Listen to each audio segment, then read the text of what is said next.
ஒரு பாதி கதவு நீயடி, மறு பாதி கதவு நானடி.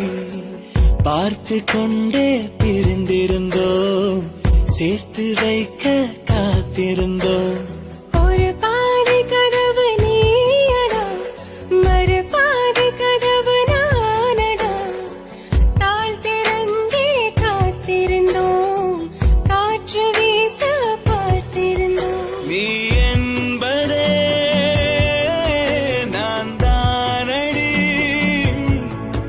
நான் என்பதே நாம் தானடி. இரவு வரும் திருட்டு பயம் கதவுகளை சேர்த்துவிடும். கதவுகளை திருடிவிடும், அதிசயத்தை காதல் செய்யும். இரண்டும் கை கோர்த்து